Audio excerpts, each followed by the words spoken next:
বন্ধুদের সাথে বসে একটা রোমান্টিক মুভি দেখছিলাম। নায়ক নায়িকার রোমাঞ্চ শুরু হওয়ার পর বন্ধুরা সবাই প্রচন্ড আগ্রহ নিয়ে তাকিয়ে রইলাম টিভির পর্দার দিকে। ঠিক তখনই আমার বুকের ভিতর থেকে একটা আফসোস, হতাশা দীর্ঘশ্বাস হয়ে বের হয়ে এলো। কি লাভ এই রোমান্টিক মুভি দেখে, আমার তো আর বউ নেই। অতঃপর টিভি বন্ধ করে দিয়ে বসে রইলাম। এরকম একটা রোমান্টিক সিনের সময় টিভি বন্ধ করাতে বন্ধুরা সবাই আমার উপর রেগে গেল, ইচ্ছে মতো গালাগালি শুরু করলো। কিন্তু আমি রিমোট দেইনি, দিব না কিছুতেই, আমার তো বউ নাই। এসব দেখে কি হবে আর? রেগে গিয়ে বন্ধুরা ইচ্ছে মতো মারতে লাগলো। মারছে মারুক, কি হবে, মার খেলে আমার তো আর বউ নেই যে আমি মার খেলে কান্না করে চোখ মুখ ফুলিয়ে ফেলবে। রাতে বাসায় গিয়ে বিছানার উপর উঠে লাফাতে লাগলাম। আমার লাফালাফির শব্দ শুনে আব্বা আম্মা ছোট বোন নিশি ছুটে এলো। ততক্ষণে আমি খাট ভেঙে ফেলেছি। তখন আম্মা বললেন, কি করলি এটা তুই? নতুন খাটটা ভেঙে ফেললি, কোন আক্কেলে? তখন আমি বললাম, কি হবে এত বড় খাট দিয়ে, আমার তো আর বউ নেই।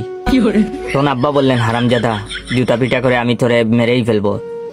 তুই আমার নতুন কেনা খাট ভেঙে ফেললি, আবার বউয়ের কথা বলিস। তখন আমি বললাম, মেরে ফেলেন আব্বা, বেঁচে থেকে কি লাভ, আমার তো আর বউ নাই। রাগে গজ গজ করতে করতে আব্বা রুম থেকে বের হয়ে গেল। আম্মা এসে আমার কানের উপর একটা চড় মারলেন। মুহূর্তেই আমার কানের ভিতরে অসংখ্য জিজি পোকার সঙ্গীত শুরু হয়ে গেল। তাতে কি, আমার তো আর বউ নাই। তখন আমি আমার আম্মাকে বললাম, আম্মা এই কানেও একটা দাও, আমি বয়রা হয়ে যাই, আমার তো আর বউ নেই যে তার কথা শোনার জন্য আমার কান থাকা দরকার হবে।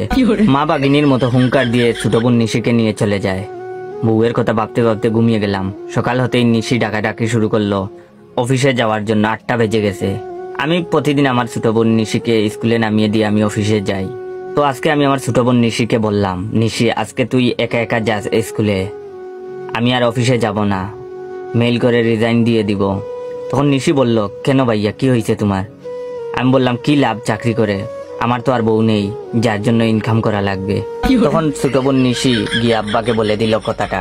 এখন আমি আমার রুম থেকে শুনতে পাচ্ছি আব্বা আমেনা খালাকে বলছে বাগান থেকে শক্ত দেখে একটা গাব গাছের ডাল নিয়ে আসতে, আজকে আমার বিয়ের স্বাদ মিটিয়ে দিবে আব্বা। অবস্থা বেগতিক দেখে না খেয়ে বের হয়ে গেলাম কোনো মতো রেডি হয়ে। অফিসে ঢুকতে সুন্দরী রিসেপশনিস্ট মিস রূপা বলল, কি ব্যাপার জয় সাহেব, আপনি আজকে স্যান্ডেল পরে অফিসে এলেন যে, আবার উল্টো শার্ট পরা? তাকিয়ে দেখি সত্যি সত্যি আমি টয়লেটের জুতা পায়ে দিয়ে চলে এসেছি। রাতে যে শার্টটা খুলে রেখেছি উল্টো হয়েছিল, সেটা সেভাবেই গায়ে দিয়ে চলে এসেছি। তখন আমি মিস রূপার দিকে তাকিয়ে তাকিয়ে দীর্ঘশ্বাস ফেলে বললাম, কি করার, আমার তো বউ নেই যে এসব ছোটখাটো খুঁটিনাটি বিষয় মনে করিয়ে দিবে। ডেস্কে গিয়ে বসতেই রজব মিয়া এলো চা নাকি কফি, কোনটা খাবো জিজ্ঞাসা করতে। আমি বললাম, তোমার যা ভালো লাগে তাই আনো রজব আলী, আমার তো বউ নাই যে বলে দিবে। তখন রজব মিয়া আমার দিকে চোখ সরু করে তাকিয়ে বের হয়ে গেল। কিছুক্ষণ পর বড় স্যার একটা ফাইল পাঠালো দেখে সাইন করে দেওয়ার জন্য। কি আর সাইন করব আমি, আমার তো বউ নেই, এত কাজ করে কি হবে আমার। এটা হচ্ছে ভিডিওর প্রথম পার্ট। দ্বিতীয় পার্ট চাইলে আপনার 15 জন বন্ধুকে শেয়ার করে দিবেন। আর এই ভিডিওতে 20,000 লাইক না হলে আমি দ্বিতীয় পার্ট দিব না। তখন বলবো দ্বিতীয় পার্ট দিয়ে কি হবে, আমার তো বউ নাই। ধন্যবাদ।